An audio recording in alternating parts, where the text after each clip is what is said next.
If you are a buyer right now in this market, do not buy a house. Dude, I've been saying that. Do not buy a house.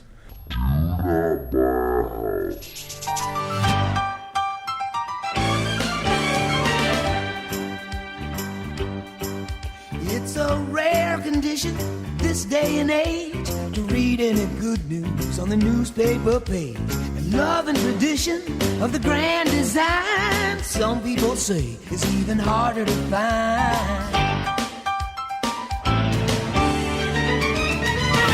All right, guys, here we go. All things real estate. Aaron is undergoing a medical procedure right now, so we wish him well. I'm sure we'll see him on the next podcast. Mark is on the beach in Hawaii celebrating birthday number, I don't know. Who cares? But I'm sure he's having a good time. So we'll hold down the fort. Happy birthday to Mark. Happy birthday. The man behind the mustache.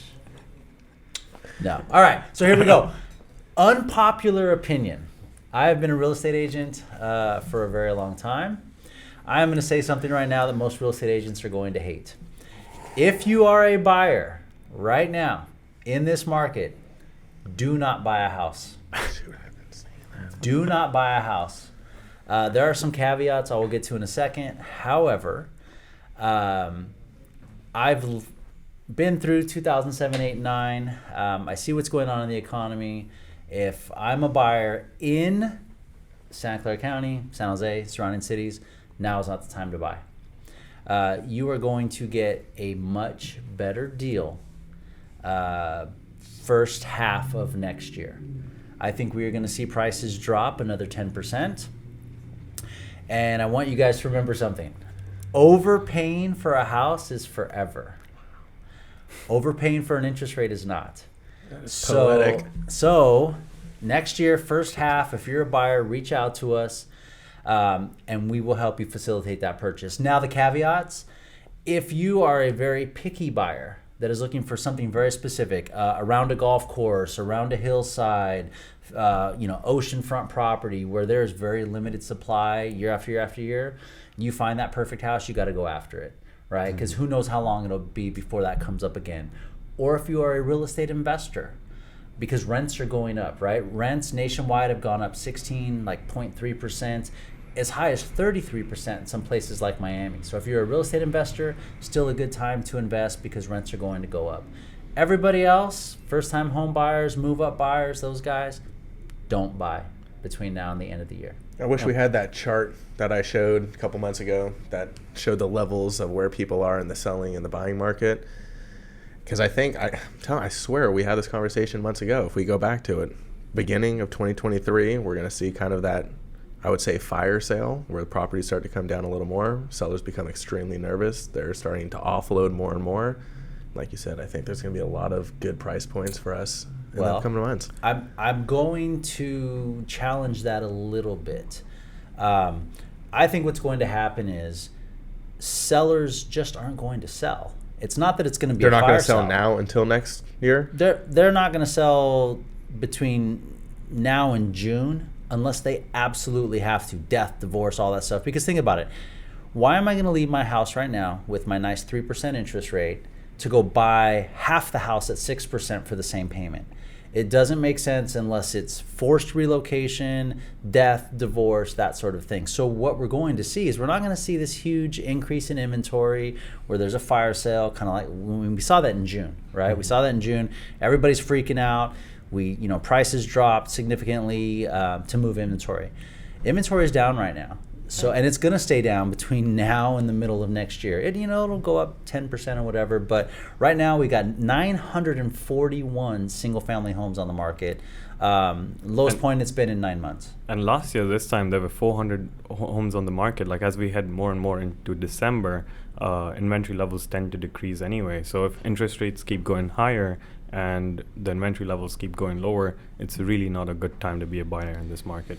Yeah, so you're going to have less to choose from. You're going to have a higher interest rate. The Fed meets twice between now and the end of the year, November and December. They're absolutely going to raise rates. Now, the good news is analysts are predicting that they may not raise them as aggressively as they once thought. But they're still going to go up. Mortgage rates are going to go up, and it's going to take some time for those to kind of settle down. You know, I think between 5.5% is probably the sweet spot for most buyers. So I think we'll see activity increase when rates drop down, you know, in and around those levels. However, back to the people that do have to buy or really, really want to buy, despite what I said, inventory is low. But our team has access to 267 off-market and coming soon properties. So for any consumers out there that want to see what's coming up on the horizon, reach out to one of us. Because like I said, we have over 250 properties that we can show you all throughout the county that may fit your needs. Question, and it's funny that we started this topic off because one of my questions from one of my buyers this week was, would you lock in an interest rate? Again, this is a difference, not wait to find a home and then lock in interest rate. Would you lock an interest rate in now and continue to look for homes? And now, obviously, you said no, wait till next year. But would you lock it in now and wait, or would you wait for prices to plummet? So there are some lenders out there right now that, so for the average consumer that may or may not know this, interest rates are typically locked for 30 days. That's kind of the average. You know, you find a property, lender locks in the rate. And the good and the bad news is if rates go up, your rate is locked in. If they drop, your rate's locked in. However, we do know that interest rates are going to go up between now and the end of the year. There are some lenders right now that are offering a 90-day lock. If I had to buy a house, wanted to, you know, as a goal to buy a house between now and the end of the year, I'd talk to one of those lenders and lock in for 90 days. Because there is going to be less buyer demand, which means less competition, even though there's fewer houses. So I'm not opposed to that. I don't think that's necessarily a bad idea.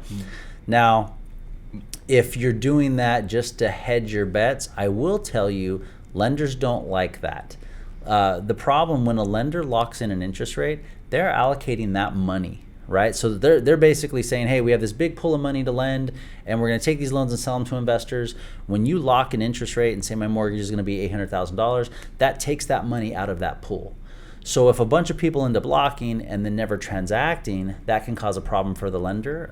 So, you know, just something to be aware of. Make sure that you have good intentions, that you actually intend to buy a house within the next 90 days. Absolutely. Also, in order to lock in your rate, you do need to be in contract for a property that they can lock that rate against.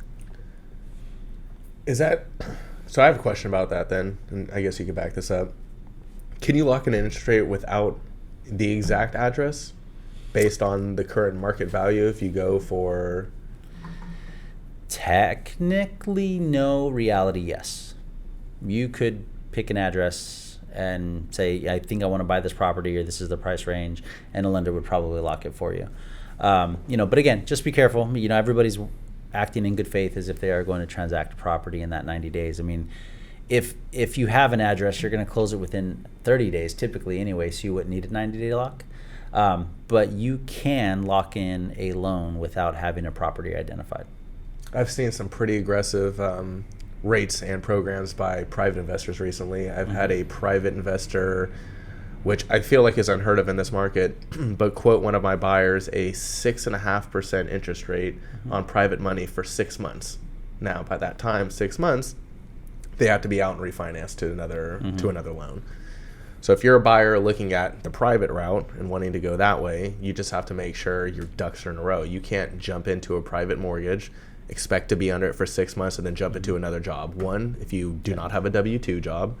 Two, you have to be wary and adjust for what the interest rates will be in that next 6 months. If I'm missing anything, let me know. But I feel like, you know, depending on whether you want to lock it in now or wait for prices to plummet or go with a private lender, you need to have your ducks in a row. You need to understand where this money's coming from and how much you're going to be spending in the future compared to when you're looking at it now. Yeah, there's all kinds of great So we mentioned this on a podcast a couple months ago. I think I said, watch, when rates go up, lenders are going to get creative because they still have to make money. So we're seeing the resurgence of bank statement loans where Maybe you're a self-employed borrower and you don't have that W-2 income to qualify. You can use your bank statement deposits. There are interest-only loans, which helps keeps your monthly payment down. There's adjustable rate mortgages, all kinds of creative financing, and we'll continue to see that until interest rates, come back down to semi-normal levels. But at the end of the day, you got to read the fine print, right? You have to know what you're getting yourself into. Yeah, I have a client right now who's like, I'm going to go for an interest-only loan because he has a lot of cash in stocks and his stocks are down, and he's like, I would rather pull every month and pay the interest only loan and keep my monthly payments down rather than pay a larger monthly payment and really over leverage himself. If you're good with your finances, my opinion, interest only loan is the absolute best loan to have, period. We bank with a bank up the street. They have an incredible 7-year adjustable rate mortgage that is interest only. You will pay less on your mortgage than you will in rent if you use that product. And keep in mind, the first 7 to 10 years, if you were to match that with a 30-year fixed mortgage, you're paying majority interest anyway on that 30-year fixed mortgage, very little principal. And most people, we know the national average now is 13 years, but a lot of people in our market move sooner than that. So again, it's using your mortgage as a smart financial tool instead of, the old way of, you have to have a 30-year fix, that's the best loan for you. That's just not true. I have a question. I want to go back a couple sentences ago because now that I'm thinking about it, I'm sure other viewers are thinking about it as well. You mentioned if you're a independent contractor, there's ways to use your bank statements. And yes. Can you go into a little more detail with that? Absolutely. If I'm Joe the plumber and I own Joe's Plumbing business and I am sole proprietor, right? I've got it in a corporation or LLC and I own 100% of that business, and my deposits into my bank are $750,000 a year, right? Despite what my expenses are, for the most part, a lender will allow 75% of those deposits to be considered as your income. So whatever the rough math is on that, if you're depositing $750,000 a year, they'll take about $600,000 or so and count that as your income, or $50,000 a month, which will allow you to qualify for a home, which you never could traditionally because either you're not on W-2 or your W-2 is so low, because that's the great part of being a business owner is you want to minimize your tax exposure. So most self-employed borrowers cannot qualify on W-2 income. Interesting. Yeah, no, it's a great product, and they have great, there are different types of bank statement loans. You can do a 12-month where they look at the last 12 months, or maybe you did really good in 2021 and not as well in 2022. They'll look at 24 months worth of bank statements, do the average, and then calculate your income based on that. And they have that as an interest-only product as well. So again, it's about educating consumers on their options. This is a financial tool, and 30-year fixed, although it's the staple, in a lot of cases doesn't make sense for most people, especially in our marketplace. Absolutely. Although it may not be a good time to buy right now, it's a good time to plan to buy when the market, provides these opportunities. So, a few questions that I actually prepared is like, are you going to live in this place long term, right? Do you have a secure job? Are you going to, are you financially prepared to own this house? Do you have your savings in line, 6 to 12 month reserve, your credit score, work on that, or pay off credit card debt. Especially paying off credit card debt right now would be a great idea with such high interest rates on credit cards, and your debt to income ratio. Working on all of these aspects and working on a feasible plan to home ownership when that opportunity does arise itself. Yeah, you brought up a good point about obviously planning for the future because you want to buy. And again, if you want to buy and that timeline you're looking at and how far in the future you want to buy, you just have to understand and make sure that even though we are seeing prices fall, interest rates are going up, it may balance out to where that home you really want is not affordable anymore. And you have to, and again, it comes back to the education. You have to either be with a realtor that's got the education that can provide this, or the lender that has the education that can provide this. But you have to understand what that price point will be. For your $1 million house at 5% now, what will that $1 million house be at 6%? Will you even be able to afford it anymore? Or is your new price point now at $900,000 or $850,000, depending on how much you put down? Exactly. So when you do plan, like you said, finance have to be in order. You definitely have to understand where prices are going. So great point. Yeah, it always starts with the plan. And I want to pivot a little bit to real estate investing. One of the ways that wealthy Americans make their money, we know, is through real estate and provides that generational wealth. Well, the challenge that a lot of people have is that down payment. It's that barrier to entry, right? For a typical investment property, single family home, condo, townhome, you've got to put about 25% down.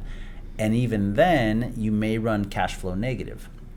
So what has come out of that over the last few years is the opportunity to invest incrementally into rental property. I don't know if you guys know this, but Jeff Bezos launched a company this past year that allows you to buy fractional ownership in investment property. So like a REIT. Yeah, kind of like a REIT. The cool thing about this, and I have it right here. I'm going to get you the name because I don't want to mispronounce it.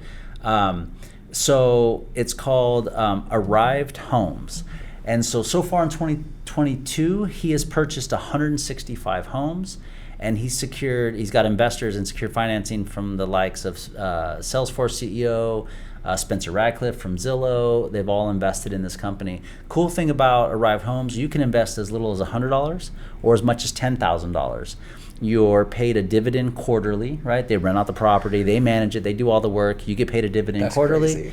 And you get paid dividends on appreciation as well. Is this like Amazon's backdoor way of taking over and buying every single property? I feel like Getting into real estate. Amazon can single-handedly wipe the entire market. They can take over all the competition, buy every single one out there. Stronghold everyone. Well, it's interesting that you bring that up because there are huge investment firms buying property in bulk, right? And then just sitting on it as rental property. And the downside to that is it takes those homes off the table for potential home buyers. But they're smart. Rent's going up. We talked about at the beginning of this podcast. Rent's going up, and it will continue to go up for the foreseeable future. So this is a great avenue to, even if you had an extra $100 or $500 or $1,000 to invest, knowing that it's a long-term investment, just like stocks, right? But you're banking on real estate. So it's also a great way to diversify your portfolio, right? Put some money in stock, put some money in something like this. I actually like it. I think it's great. You can be 18 years old and take $100 from your paycheck and buy into a rental property with Jeff Bezos. Yeah. I mean, we should start our own company like that. Use Mark for backing. start purchasing all the property in Austin, Texas, and then on the other spectrum, for the really wealthy investors, this is something interesting that we haven't seen since the REO days, and for you guys, you two specifically, and a lot of people watching, you weren't really in housing in 07, 08, and 09 when we had the global economic meltdown.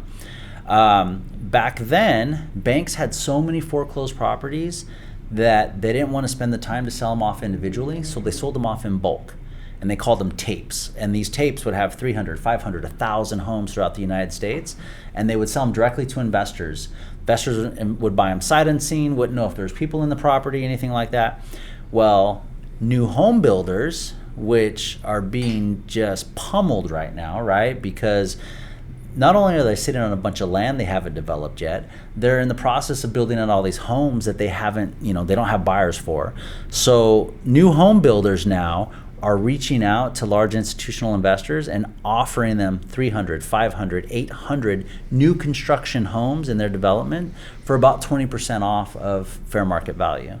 So huge opportunity for large investors as well, where you can take 10, 15, 20 million dollars and buy an entire community, turn them into rentals until the market rebounds, and then sell them for a profit. Interesting. And that's happening now. You said the word foreclosure in there for buyers who have been asking, and I feel like I get these questions all the time. Can you tell me more about this foreclosure? And again, correct me if I'm wrong, because this is the answer about foreclosures. If you're going after a foreclosure property, one, you have no idea what the buyers or the sellers, the people who are foreclosing, are going through. You don't know if there's been a death in the family, they lost their jobs, and it's difficult as a real estate agent, one, to go up and knock on the door and ask them what's going on, but two, to kind of get that exact detail. If you are looking to purchase a foreclosed property, it's a lot different than what it used to be. Now you do have to go to the courthouse. It's, I think, the last week of the month, every Friday, Santa Clara Courthouse. They start each foreclosure at auction at the price point that is paid, that is left to be paid to the bank. It goes up from there, and the only way to purchase it is with a cashier's check or cash. You can't finance a foreclosure property. For all those buyers out there who are thinking you're going to walk in and just purchase it, that is not how it happens. Okay, and that was a great explanation. Let me clean it up a little bit. Please. Okay, so when somebody says, I want to buy a foreclosed property, well, knocking on someone's door and asking them what the problem is, that's not a foreclosed property. That is a property where, so you miss some mortgage payments, and a notice of default is filed. Notice of default is filed with the county. It's public records, and then everybody knows about it, right? And then that's when the vultures and investors and all those people circle, send them letters, call them, all that stuff, try to buy it from them before it goes to foreclosure. If the loan is not paid or caught up during the notice of default period, then a notice of sale happens. Notice of sale is what you were talking about, saying, hey, on this date, we're going to sell this house on the courthouse steps. Now, you are absolutely right. There's an auction, happens down at the courthouse steps. You must have a cashier's check ready. I can tell you there are a handful of families that have been buying off the courthouse steps for generations. They know exactly what they're doing. I would never advise someone to go down there and buy off the courthouse steps unless you are well-versed, because one, you're correct, you don't know what you're getting yourself into. Could be people living in the house that don't want to leave. Now you have to evict them. Or maybe they pour concrete in all of the toilets before they leave. They could damage the property before they vacate. You can go to the courthouse steps. You know, sometimes there's a first and a second mortgage. You can go to the courthouse steps, unknowingly buy the second mortgage, and then screw yourself because you still have the mortgage in first place that takes priority. If it doesn't sell on the courthouse steps, then it goes back to the bank and becomes a foreclosure that can be sold on the open market that you can get financing for. But what I can tell you is that nationwide, foreclosures are at one of an all-time low. It's somewhere between 1.8 and 2.3% of homes are actually in foreclosure. So it's really that needle in the haystack. And guess what? If it goes on the open market, it's going to sell for market value. So again, not a lot of benefit to buying a foreclosed property in our market. Yeah, more benefit buying an off-market property than a foreclosed property for a better deal. Absolutely. Agreed. Off the buyer topic, onto a seller topic.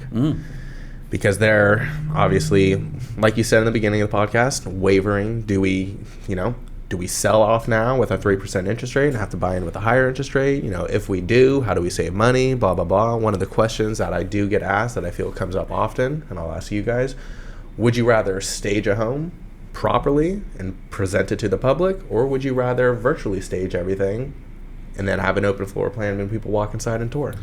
I'm not a fan of virtual staging, personally. I mean, it's cool to see it online. Okay, I can see. Then you walk in and, you know, I feel kind of deflated, kind of let down. Like I saw this cool thing online, and then I walk in and like, that's not what I saw. Gives you it's that like family feel. It's like bait and switch, right? So I get why people do it because it's more cost efficient. But I think one of the great things about our team is that we literally invest thousands of dollars in marketing a home for sale the right way because we know it pays off in the end. Does it take money out of our pocket? Sure. Could we cut corners? And a perfect example, it cost about $250 to $300 to virtually stage a home. Mm-hmm. I just staged a home in Hollister. It cost me $3,500 for a $750,000 house. And that comes out of my pocket. It comes out of that commission dollar, right? So, you know, I would rather give up some of that commission money to properly stage and prepare a house for sale, knowing that it's going to sell faster and for the top dollar, you know, so that my sellers will pocket the most money, even at the expense of my own commission. And so when you cut corners like that, sure, it might look good online. You might get a lot of eyeballs, but then when you get them through the door, you know, they're going to be a little disappointed. I think buyers also want to visualize what they can put in different places, so it definitely, you know, creates a better offer price for the sellers. I will say virtual staging is better than no staging at all. Mm-hmm. You know, those photos of bare rooms. It's Just horrible. hilarious. It's empty. You have no idea what the size is. Yeah, and I could see, like, if you had a 5-bedroom place, staging 4 out of the 5, I get it. So yeah, if your agent says we don't need to stage, don't use that agent. If that agent says we don't need virtual tours or professional photography, don't hire that agent. Now, who pays for it? Obviously we cover all of our own marketing. Other agents may not. But location, marketing, and price is what controls homes for sale, right? I just put one up in West San Jose last Friday. You guys did the open house for it. We have another realtor that we know that has another listing right down the street that's been sitting there. We competitively priced our home. We fixed it up. We painted the entire house. We did the front yard landscaping. I mean, we did enough to make it marketable. And 3 days on the market, we're already getting offers. Yeah, I feel like we have surpassed that small window of not completely understand, like sellers still in the 2021 mindset. I think we've now shifted over. I think they're now starting to, at least the ones that have been coming on the last month are now starting to realize, listen, if you really want to sell this home and you want to sell it quickly and efficiently, you got to price it properly. And it makes it easier for buyers because we understand what we're going after now. It's a lot easier when we can understand the transparency behind the pricing and not, a seller just trying to play games and run it up. Sure. Absolutely. So I agree with that. Yeah. I am placing an offer 300,000 under ask recently, and usually a couple of months ago you would call the agent, right, and you'd go like, hey, I have an offer for you, it's under ask. He goes like, don't even bother. Right now I told him that, hey, it's an offer. The sellers may not like it. He's like, just bring it. One offer is better than nothing, right? Mm-hmm. So I think those kind of opportunities are still there, and buyers looking, they still have good opportunities out there that they can take advantage of. Especially with properties sitting 30, 60 days on the market. Well, and that's the thing, too. I feel like once you get past that 30 to 60-day point, sellers feel like, oh, every property's staying on the market a while now. Let's just leave ours on and see what happens. In the background, if you have that communication with the agent or have the relationship with the agent, they're already having that conversation with their sellers. Like, listen, we're going to have to price drop and cut it down a little bit in the next week or two if it doesn't sell, or if we don't get any traction from it. It is okay, like you said, to come in and just say, we have another agent in our office. Property is on the market for a month. No price drops. He mentioned to a couple of the agents in our office, hey, we're thinking about going 150 lower. That's something we can bring to our buyers. And like you said, let's write something 150 under. Let's see if we can get a deal. We know what's going on. We can provide that level of expertise and relationship building. Yep. That's what it's all about. Exactly. Yeah, and I think I want to end it, since I started with buyers don't buy, I want to end it with sellers. If it is completely opposite conversation with sellers. If you have a property to sell, put it on the market between now and the end of the year. Things do slow down during the holidays. However, I can tell you that people that need to buy, love getting in by Thanksgiving, love getting in by Christmas or New Year's. So, and knowing what we know about the future of mortgage interest rates, the future of what looks to be our economy, I would much rather sell in 2022 than the first half of 2023. And I mentioned the first half of 2023 because my crystal ball only goes that far. I'm not sure what the second half of 2023 is going to bring. It'll either be stability or worse. I don't think it's going to be much better. But at the end of the day, if you're a seller, you're thinking about selling, reach out to one of us.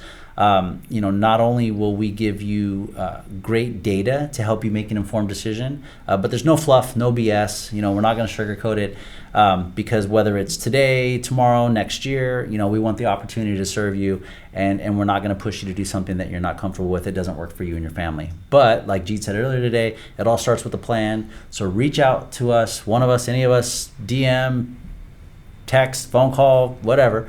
And that way we can start to have those conversations with you again, so you can make the informed decision for you and your family. Last but not least, second to last but not least, hold on. Ben wants to talk about his mustache. You guys see what time it is? Mustache Minute. On this Mustache Minute, like David just said, in relation to it, communication is key, whether you're a buyer or a seller. Whether it's you changing the timeline, needing an extension, having questions for the other side, canceling showings, surprisingly, is a big one too. Agents hate when you cancel and never communicate that. Sure. When it comes down to it and you are in this market, seriously in this market, communication is a big key in providing those next steps to both sides. It shocks you how many times you can get into a situation with an agent and then back out, and then you find that agent again in another property with that same buyer. They remember everything. If you start off on a good note, communicating, you're going to see that return in the future. Absolutely. All right. And we have our client appreciation movie night. I think we have a few tickets left. This podcast will go out before the client. This podcast will go out before the client appreciation night. If you're into scary movies, you want to see the final Michael Myers Halloween movie. I think it's like the 30th one. Fun fact about that, the lead actress in that Michael Myers movie, Jamie Lee Curtis, was your elementary school crush. That could premiered in her first Halloween movie at age 19. Look at that. So damn near could be a kindergarten crush the way. But yeah, so if you're into scary movies, we got a few extra tickets. We've invited all of our clients. So now we're extending it to our friends and to our listeners. So just hit us up, and if we got room, we'll get you in. Free tickets, free popcorn, free booze, free sodas. And remember, at the end of the day, who you work with matters. Hey, see you guys on the next time.